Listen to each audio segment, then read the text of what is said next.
Bonjour tout le monde et bienvenue à ce webinaire. Aujourd'hui, j'ai le plaisir de vous présenter mon travail de recherche qui porte sur le développement d'un procédé de capture passive du phosphore dans les eaux usées, utilisation des sous-produits de bois activés à l'hydroxyde de fer.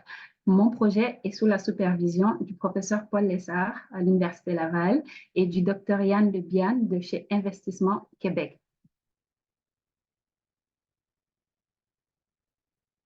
Voici le plan que je compte suivre tout au long de ma présentation. Tout d'abord, je commencerai par une introduction et pour présenter la problématique.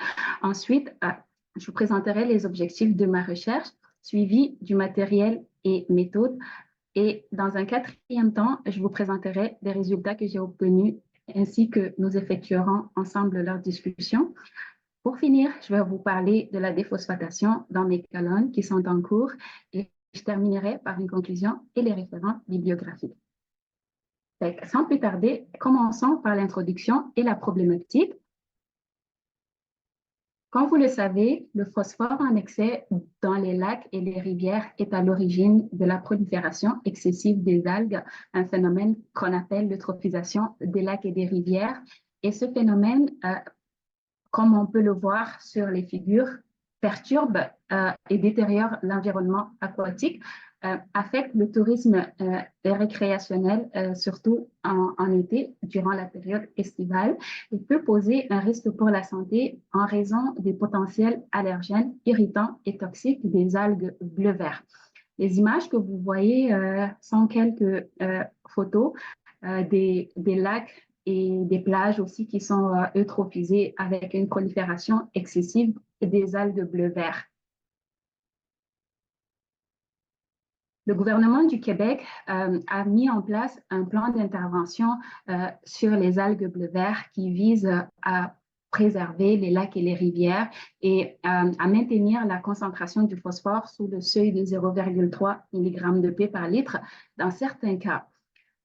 Cependant, il y a seulement deux technologies au Québec qui sont certifiées par le Bureau de normalisation du Québec pour les résidences isolées. Premièrement, il s'agit à gauche, comme vous voyez, de l'unité de déphosphatation qui utilise le principe d'électrocoagulation qui a été développé par Premier Tech. Et la deuxième technologie est celle qui utilise les filtres à alumine activés PhosphoVed d'EnviroStep. Donc, il y a une nécessité de développer dans ce sens davantage de technologies pour les résidences isolées et qui permettent de maintenir la concentration du phosphore à l'effluent avant le rejet dans l'environnement sous le seuil de 0,3 mg par litre. C'est ainsi que plusieurs travaux ont été menés depuis quelques années chez Investissement Québec qui vise à développer un procédé de capture passive du phosphore qui s'appelle le Technopé et c'est basé sur un matériau organique pour enlever le phosphore dans les eaux usées. C'est quoi le procédé Technopé? Le procédé Technopé consiste à utiliser des sous-produits de bois qui sont des résidus de construction organique. Donc, dans le fond, on récupère des résidus de construction organique qui sont les sous-produits de bois de la broyure des copeaux de bois au niveau des scieries dans différentes régions du Québec et on leur donne une seconde vie en les activant grâce à une méthode d'activation spécifique qui a été développée par Investissement Québec. Et on utilise des sous-produits de bois, puis on les imprègne avec des produits chimiques pour obtenir un média qui est activé à l'hydroxyde de fer. Donc, ce média-là, une fois qu'il est activé à base de bois et à l'hydroxyde de fer, il est capable, lorsqu'on les met dans des biofiltres de déphosphatation, de traiter le phosphore qui est contenu dans les eaux usées par une combinaison de plusieurs mécanismes d'absorption, d'échange d'ions, de précipitation, par dissolution réductive. Et au final, on obtient un effluent d'eau traitée qui est exempt de phosphore en sortie. Donc, comme vous pouvez le voir ici en bas, c'est une illustration de notre média activé, l'hydroxyde de fer, qui est l'élément actif sous la forme de FeOH3, qui peut réagir avec les ions phosphate et par l'absorption, l'échange d'ions pour former des complexes de phosphate de fer, comme on peut le voir selon l'équation chimique qui est présentée ici-bas. Seulement, le procédé rencontre quelques contraintes. Premièrement, à date, la capacité d'enlèvement du phosphore est limitée à 10 mg de phosphore par gramme. Donc, ceci classe le procédé Technopé avec son média activé à base d'hydroxyde de fer dans la capacité des médias ayant une forte capacité d'absorption du phosphore. Une forte capacité d'absorption du phosphore, au même titre que les scories d'acier, les cendres volantes et le sable imprégné à base de fer, puis également au même titre que les autres technologies qui ont été développées dans la littérature, le filtre AP, la polonite, le sable de coquillage et l'utélite. Et dans ces 10 mg de phosphore par gramme, il y a seulement 4,4 mg de phosphore qui est donné, qui est attribué au phénomène d'enlèvement par absorption. Donc, dans mon travail de recherche actuel, la question que je me suis posée, c'est comment faire pour augmenter la capacité d'enlèvement du phosphore par le média filtrant.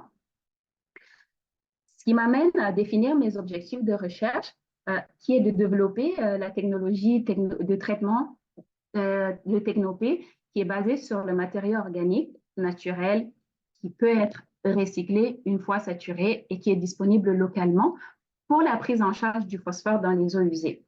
De façon plus spécifique, et ce dont on va plus parler aujourd'hui, c'est l'augmentation de la capacité de déphosphatation du média activé.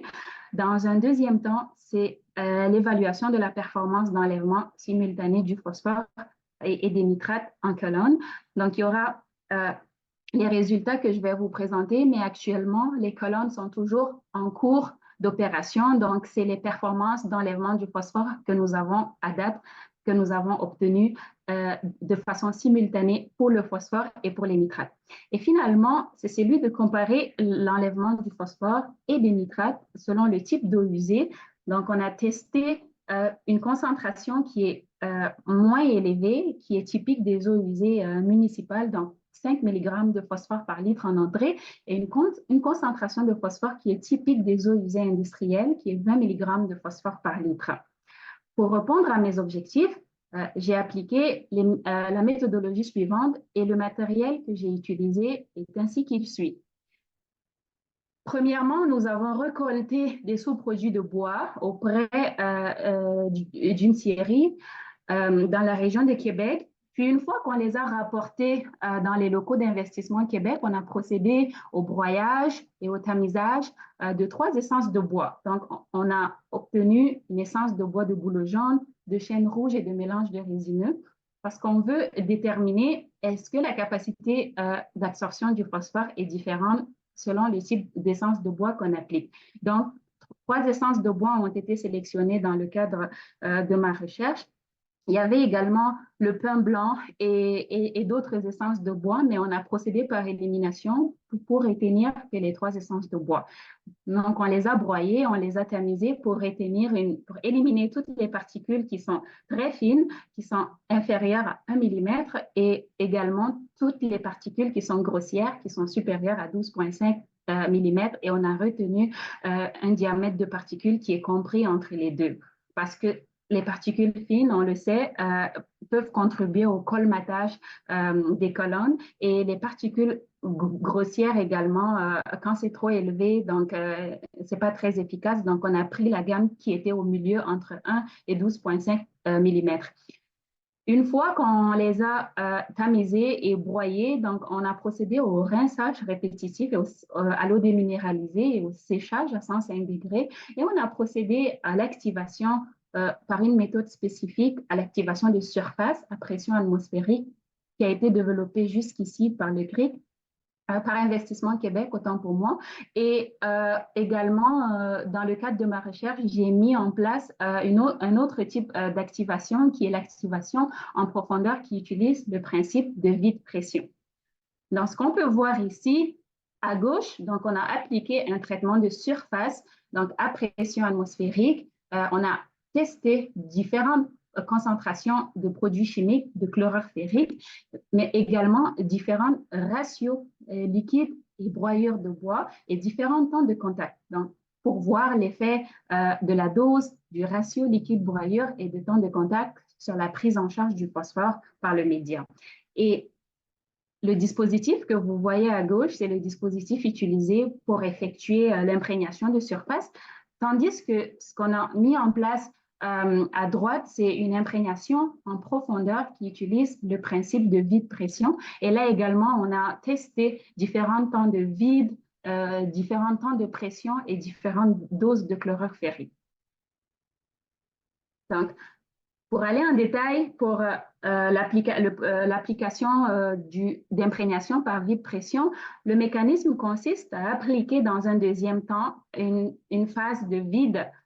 On met la broyure de bois dans une cuve, puis on applique le vide jusqu'à une certaine pression négative pour permettre de chasser tout l'air qui est contenu dans les pores de bois. Et une fois qu'on a appliqué le principe de vide qui permet également d'enlever toute trace d'humidité, on imprègne avec les solutions de chlorure ferrique et de NaOH.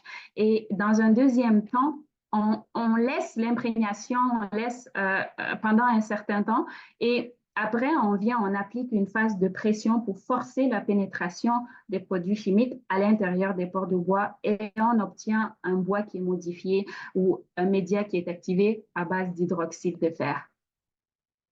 Après ça, une fois qu'on a obtenu le média activé, imprégné en surface et en profondeur, on a procédé à la réalisation des isothermes d'absorption. Donc, en mettant une certaine quantité donnée de chaque média activé, imprégné en surface ou en profondeur, 5 grammes environ, avec différentes concentrations de phosphore qui ont été préparés allant de 25 à 400 mg de P par litre.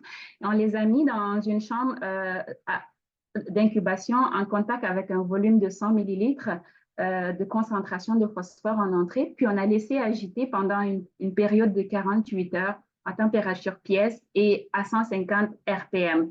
Après ça, une fois qu'on atteint l'équilibre, on sort les échantillons, puis on les filtre et on procède à l'analyse du phosphore résiduel, ce qui nous permet de tracer la courbe d'isotherme de Langmuir dont la pente nous permet d'obtenir la capacité maximale d'absorption du phosphore.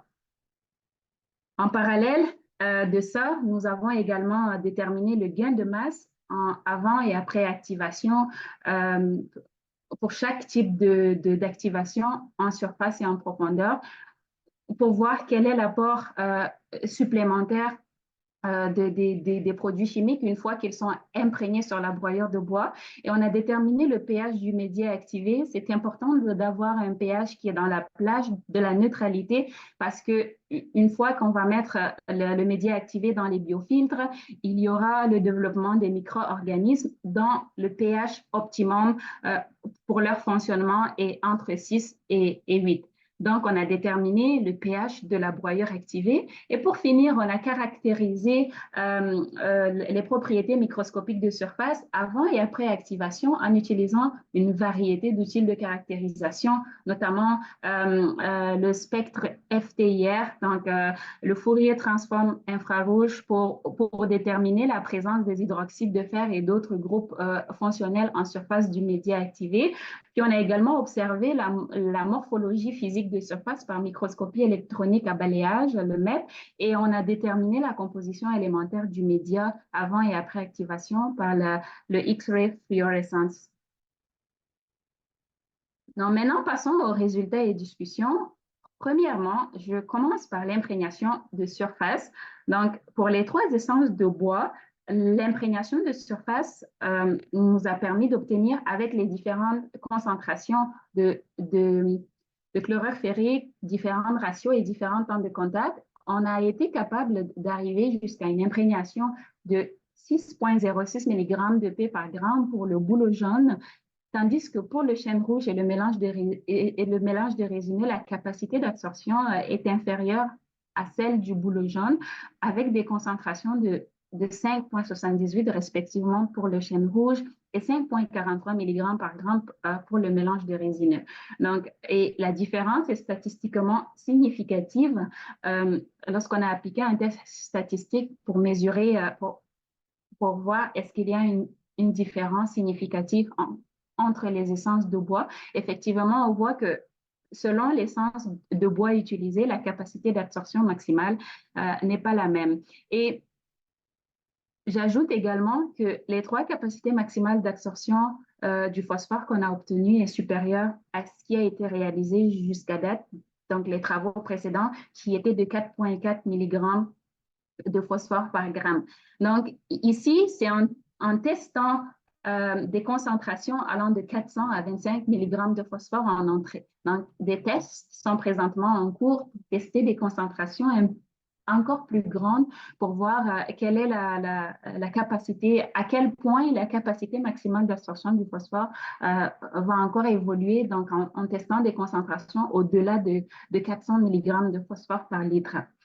Dans un deuxième temps, lorsqu'on a comparé maintenant l'imprégnation de surface et l'imprégnation en profondeur en utilisant la plus grande concentration de chlorure ferrique pour activer les médias, on s'est rendu compte que la capacité maximale d'absorption est passée de 4,4 pour les travaux précédents, donc à 9 pour l'imprégnation de surface. Donc, on a pratiquement doublé, on a réussi à doubler la concentration, la capacité maximale d'absorption du phosphore par l'imprégnation en surface, tandis que pour l'imprégnation qui fait appel au principe de vide pression, on a été capable d'aller jusqu'à environ 20 mg de phosphore par gramme de média sec, dont la capacité a été augmentée de 4 à 5 fois par rapport aux travaux précédents.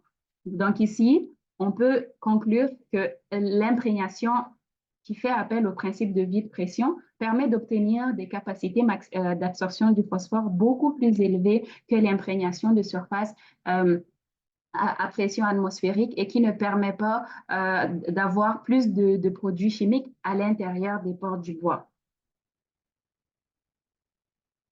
Maintenant, pour les résultats de la caractérisation des propriétés microscopiques de surface, le graphique à gauche montre le pourcentage de fer qui est l'élément actif. Donc, rappelez-vous, j'ai dit qu'on a un média activé à base d'hydroxyde de fer. Et c'est le fer qui est l'élément principal qui réagit avec les ions phosphate. Donc, avec l'imprégnation de surface, on a une concentration, un pourcentage de 12 environ de fer qui s'imprègne en surface de la broyure activée, tandis que lorsqu'on imprègne en profondeur avec le mécanisme de vide pression, on passe de 12% de fer à 24% de fer.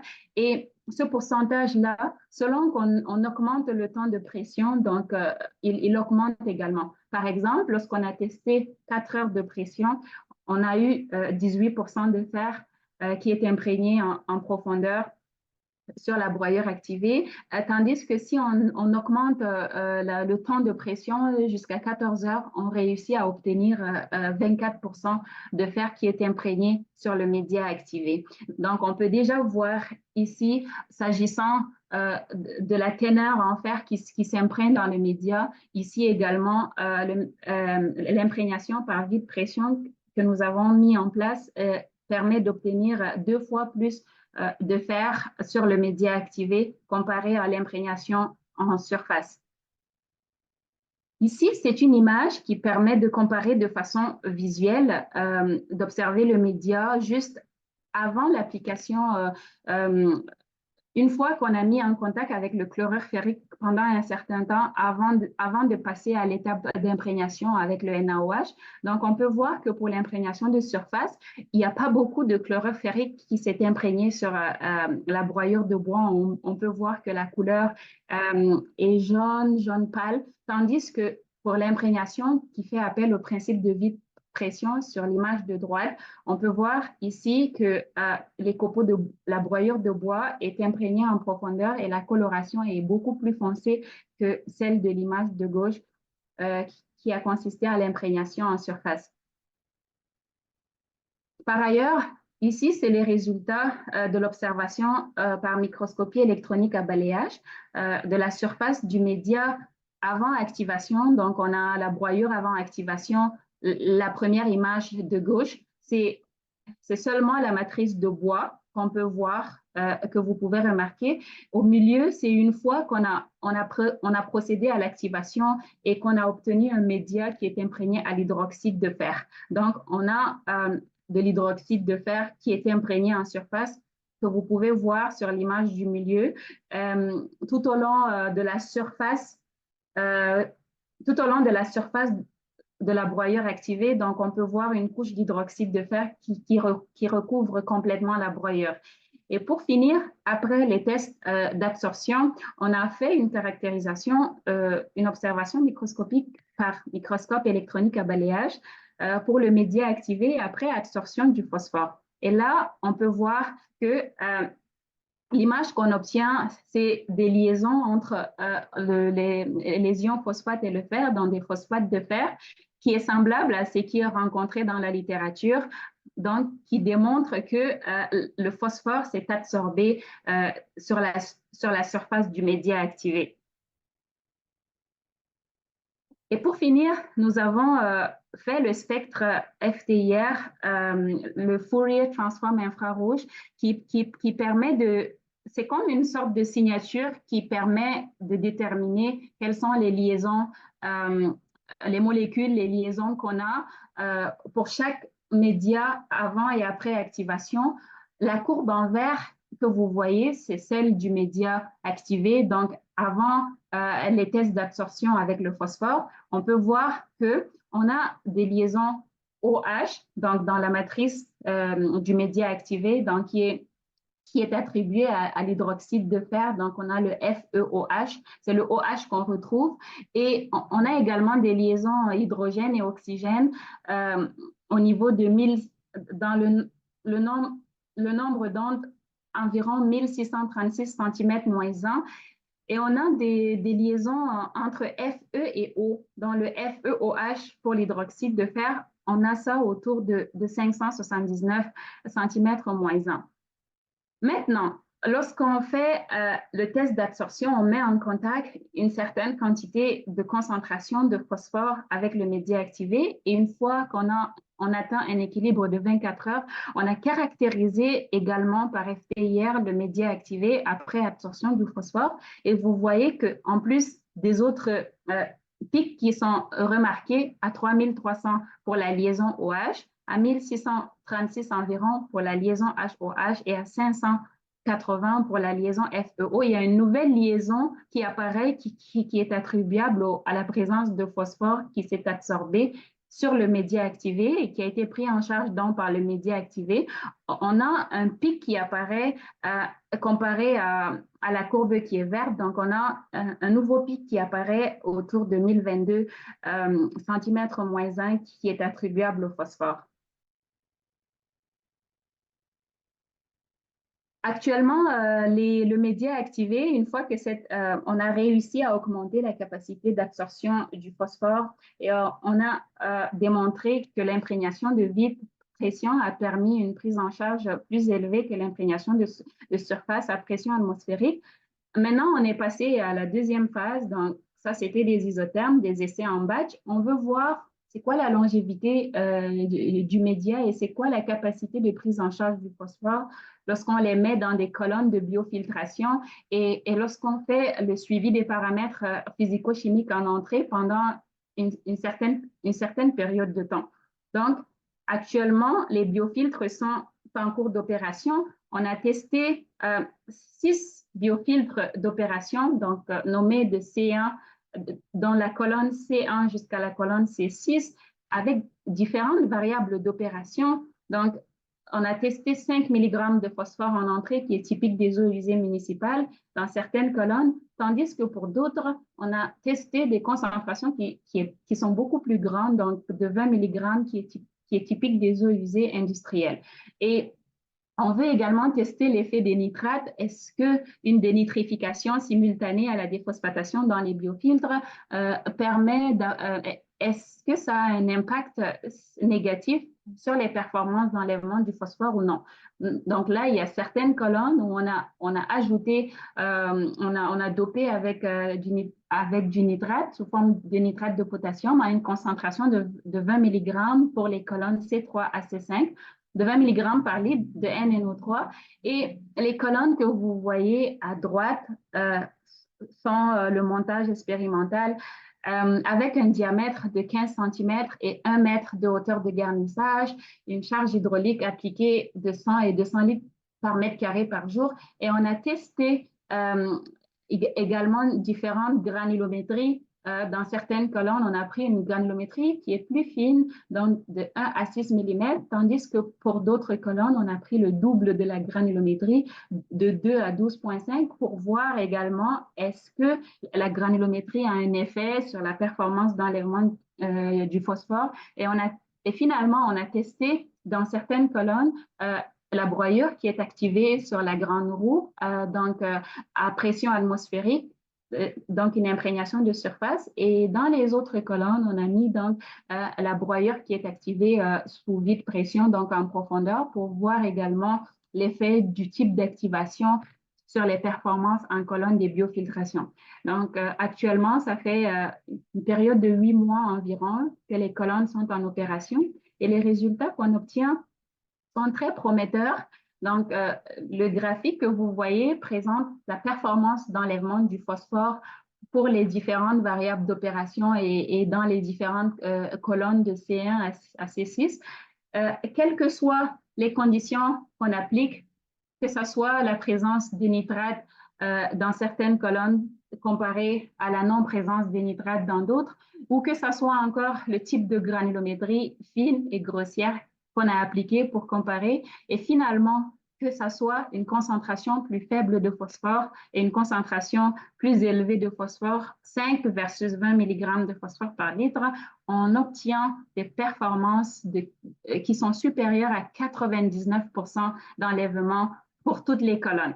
Donc, on continue le suivi des paramètres physico-chimiques, phosphore, pH, le fer, le potentiel redox et tous les autres paramètres physico-chimiques pour voir, donc, au-delà d'une période de 8 mois, donc à partir de quel moment la performance d'enlèvement va être affectée par une ou par des variables d'opération, mais à date d'aujourd'hui, on a des performances qui sont excellentes, qui dépassent 99% d'enlèvement de P dans toutes les colonnes de biofiltration.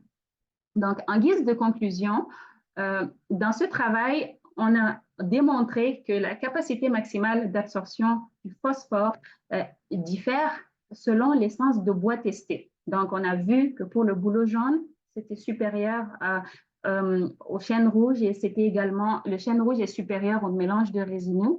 Et on a démontré que une plus grande capacité d'absorption du phosphore est obtenue avec le bouleau jaune. Et lorsqu'on applique une dose de chlorure ferrique à un ratio liquide-broyure beaucoup plus élevé, donc ce sont les doses les plus élevées, un ratio plus élevé qui permettent d'obtenir une plus grande capacité maximale d'absorption du phosphore par le média activé. Donc, dans cette étude, on a démontré que la capacité maximale d'absorption du phosphore est passée de 4,4 mg lors des travaux précédents à environ 20 mg de phosphore par gramme, qui représente 4 à 5 fois la capacité maximale d'absorption du phosphore obtenue durant les travaux précédents.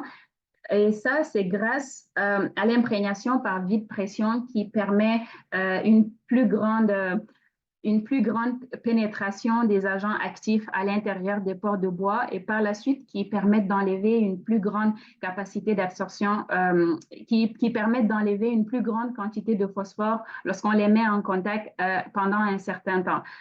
Et finalement, pour la période d'opération qui est de 8 mois des colonnes à date, ni la présence des nitrates, ni la différence de granulométrie et ni encore la concentration de phosphore en entrée faible ou élevée n'ont eu un effet négatif ou un effet significatif sur les performances d'enlèvement du phosphore dans les colonnes parce qu'on a obtenu des performances d'enlèvement qui sont supérieures à 99% de P en sortie des colonnes. Donc, ici, c'est les références utilisées pour ma présentation.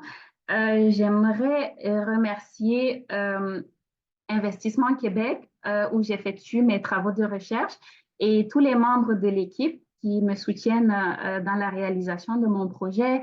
J'aimerais particulièrement remercier mon directeur, le professeur Paul Lessard, et mon co-directeur, le docteur Yann Lubiane, ainsi que monsieur Rino Dubé, qui m'accompagnent dans ce projet-là. Et j'aimerais remercier l'Université Laval, la Faculté des sciences et génie où je suis inscrite, qui me permet de faire mon travail de recherche et avec tous les ressources nécessaires qui sont mises à ma disposition. Le projet est financé par les fonds de recherche du Québec, Nature et Technologie, et le Conseil de recherche en sciences naturelles et en génie du Canada, à qui j'exprime mes vifs remerciements. Et finalement, le projet a bénéficié également de l'appui financier sous forme de prix et distinctions de divers organismes dont j'aimerais remercier tous ces organismes, dont quelques-uns sont la Fondation de Gaspé-Beaubien, le Centro, le Centre d'interprétation de l'eau, la Fondation de l'Ordre des ingénieurs de Réseau Environnement, l'Association canadienne sur la qualité de l'eau, l'AGZEC et IC Impact et finalement le International Water Association, Young Water Professional Canada. Merci beaucoup pour votre attention. Puis si vous avez des questions, elles sont les bienvenues.